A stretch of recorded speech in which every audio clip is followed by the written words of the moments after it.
Jemi rikthyer në studio të dashur shikues dhe tani erdhi koha të realizojmë edhe intervistën e dytë për ditën e sotme. Kemi kënaqësinë që studion ta ndoj me Laura Kelmendi Nezirin dhe Joana Nezirin.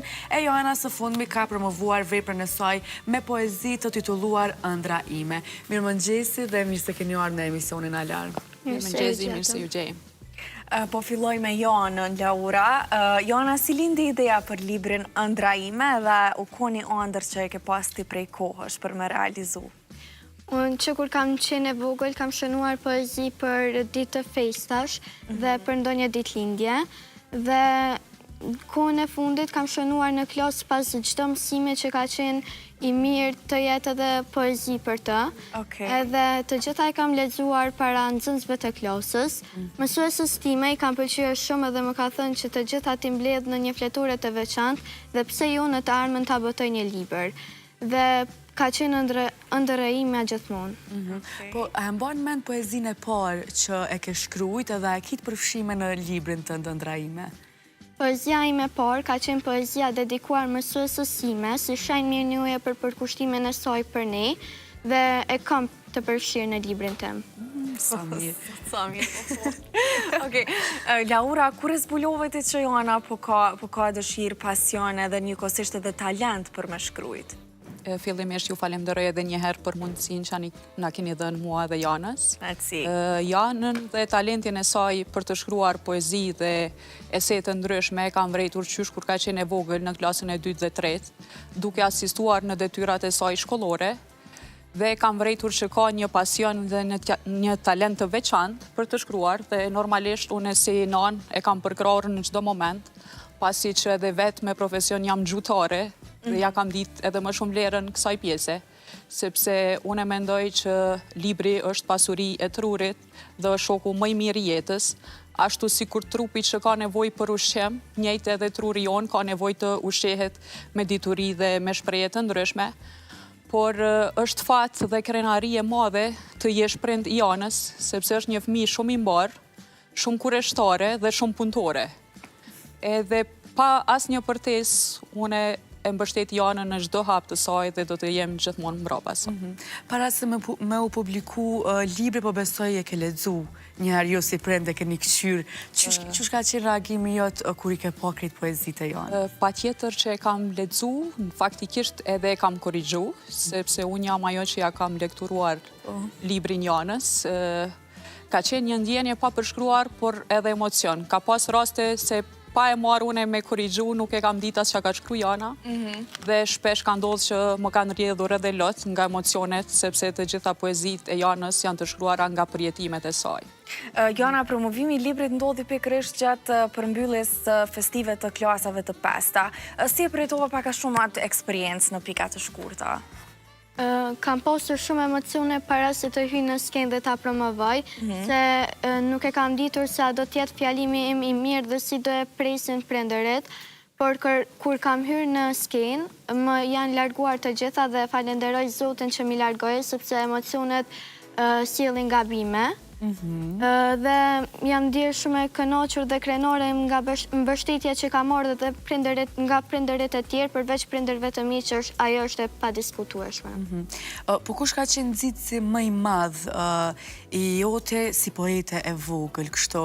A kanë qenë mësuesit, familja, apo shoqëria, apo të gjithë së bashku? Nxitësit më të mëdhenj kanë qenë prindërit dhe mësuesja, por më kanë mbështetur edhe familja dhe rrethi shoqëror. Çka të kanë thonë shoqet e klasës, shokët kur e kanë pa librin tënd? Ka thonë shumë ka pëlqyer që ke shënu, që ke mujt mi bu me rim, se ju gjitha poezit kanë rima, disa janë vetëm poezi dhe më kanë falenderuar dhe më kanë për kroje edhe ato. A ke ndonjë poet apo shkrimtar që ti admiron edhe e lexon edhe të ka frymzuar edhe për me shkruajt ti personalisht? Me ju thënë të drejtën, shkrimtar të preferuar kam, por nuk më kam frymzuar për ta shënuar librin, sepse frymëzimin e kam gjetur tek përjetimet e mia personale. Po cilët janë disa prej shkrimtarëve që ti u kishe sugjeruar edhe moshatarëve të tu me i lexu? Njëri prej shkrimtarëve ka qenë Naim Frashërit, për të cilin kemi biseduar edhe në klasë. Okej. Por libra me poezi kam lexuar kohë më parë, kurse tash viteve të fundit kam lexuar lektyra shkollore, pasi që çdo muaj e kemi si detyrë nga mësuesja për shkollën, ta lexojmë një poezi dhe një libër shkollor dhe ta analizojmë atë.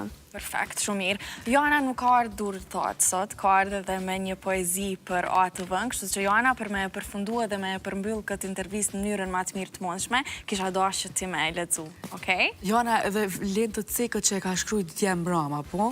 Vonë, natën. Kështu që Joana, të falenderojmë shumë për poezinë. Për talentin edhe shpejtësinë që e ki. Hajde, Joana. ATV, program televiziv, i paraqitur për ju edhe në ndonjë moment festiv. Program për të rritur, program për fëmijë.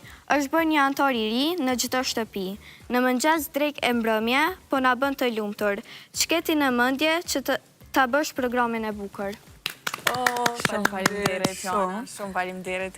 Kënaqësi që të kishim në studio, edhe uroj që të kesh suksese matutje, edhe promovime të librave të tjerë. A më lejohet që në këtë intervistë, për shkak se sot është ditëlindja e babit tim, t'ja uroj. Patjetër. Urime ditëlindjen babit, të uroj edhe 100 vite të tjera, të dua shumë. O babi është krenar shumë çfarë vajze ka të mrekullueshme siç ka këtë Joana. Faleminderit shumë edhe për librin. Unë harrova me shtu edhe një detaj, jam prap më se krenare përsëris edhe një herë, që po jetojmë në një kohë të pakohë, dhe kjo kohë e pakohë e ka kuptimin që është koha e digitalizimit, dhe kjo më ka bërë më shumë se krenare për Janën, që në këtë kohë të digitalizimit, Jana e ka pas vullnetin dhe guximin të shkruaj një libër dhe të mos e harroj pendën.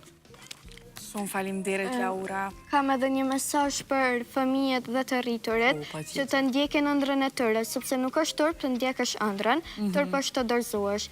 Edhe nëse je i vogël në moshë, mosha është vetëm numër, ajo nuk e përcakton diturinë. Shumë faleminderit, Joana, për krejt këto që i ndave me neve dhe na veçtorojmë suksese dhe jemi krenar që rinia ka njerëz dhe fëmijë si ti.